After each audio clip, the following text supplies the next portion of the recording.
जब इस देश के गृह मंत्री सदन में बोलते हैं तो यह अपेक्षा होती है कि वो फैक्चुअल बात बोलेंगे, वो सच बोलेंगे और वो मर्यादा रखेंगे।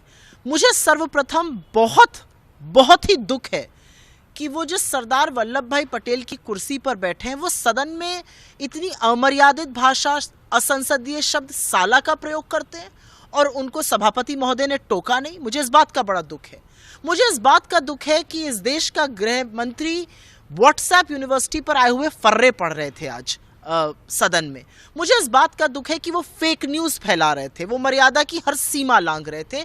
उन्होंने राहुल गांधी ने जो 3 सवाल उठाए थे, मशीन रीडेबल लिस्ट देने में क्या दिक्कत है, इलेक्शन कमीशन या इलेक्शन कमिश्नर्स की नियुक्ति के लिए पैनल में चीफ जस्टिस ऑफ इंडिया को रखने में क्या दिक्कत है, और सबसे बड़ी बात कि आपने जो लॉज बदले हैं सीसीटीवी फुटेज वगैरह के, उनको वापस लेने में क्या दिक्कत है। इस बात पर सुई टपक सन्नाटा था। गृह मंत्री वोट चोरी करते हुए रंगे हाथ पकड़े गए हैं, उनके लोग पकड़े गए हैं और इसीलिए वो इतना लंबा भाषण दे रहे थे क्योंकि चोर की दाढ़ी में तिनका होता है और उसको इतना डिफेंसिव होकर समझाने की जरूरत होती है। घुसपैठियों की बात कर रहे हैं अमित शाह जी। मैं तो पूछना चाहती हूँ, बिहार में तो एसआईआर हो गया, कितने घुसपैठिए मिले? और अगर घुसपैठिए देश में हैं तो यह आपकी विफलता, आपको तो रिजाइन करना चाहिए। आप सदन में भाषण कहां से दे रहे हैं?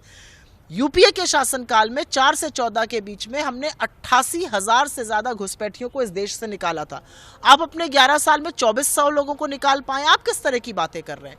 लेकिन आज जिस तरह से मर्यादा को तार तार करने का, व्हाट्सएप के फर्रे पढ़ने का, पूरा झूठ सदन में खड़े होकर फैलाने का और जिस तरह से सदन की गरिमा को भंग करने का काम अमित शाह ने किया है, वो उसी के लिए जाने जाते हैं। और जब उन्होंने साला शब्द का प्रयोग किया तो मेरे मन में एक ही बात आई कि इंसान अपने असली रंग आखिरकार दिखाई देता है। वॉकआउट किया, सभी विपक्षी दल के नेता नहीं किया, घुसपैठियों का जिक्र करते ही आपकी कोरी बकवास सुनने के लिए तो इस देश के चुने हुए सांसद वहां पर बैठे नहीं हैं।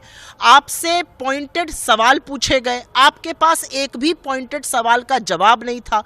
इस देश की जनता जानना चाहती है कि क्यों इम्यूनिटी दी गई है इलेक्शन कमिश्नर्स को।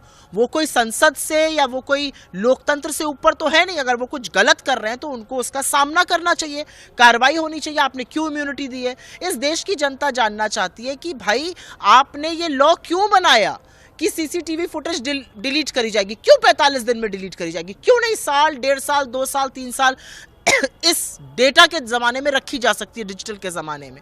और आपसे सवाल पूछा गया कि इलेक्शन कमीशन को मशीन रीडेबल लिस्ट देने में दिक्कत क्या है। इन सब बातों का आपके पास कोई जवाब नहीं है। आप सिर्फ कोरी वहां पर बकवास कर रहे थे। वो कौन बैठ के सुनना चाहेगा? राहुल जी ने तो सदन ऐसा लगता है कि राहुल गांधी जी ने जो खुला चैलेंज दिया है, जो उन्होंने खुली चुनौती दी है, अगर अमित शाह जी के अंदर दम है, अगर अमित शाह जी के अंदर जरा सी भी हिम्मत है, तो राहुल गांधी जी ने जो आलंद पे, जो मधेपुरा पर और जो हरियाणा पर प्रेस कॉन्फ्रेंस करी है, उस प्रेस कॉन्फ्रेंस पर आए, बहस कर लें, 2 टूक बात कर लें। आप चरण चुंबकों को तो बहुत सारे मीडिया के लोगों को स्क्रिप्टेड इंटरव्यूज देते हैं। इस बार आइए राहुल गांधी जी से डिबेट करिए। है हिम्मत आपके अंदर? आपके अंदर रत्ती भर हिम्मत नहीं है क्योंकि आप वोट चोरी करके गृह मंत्री बने हुए हैं।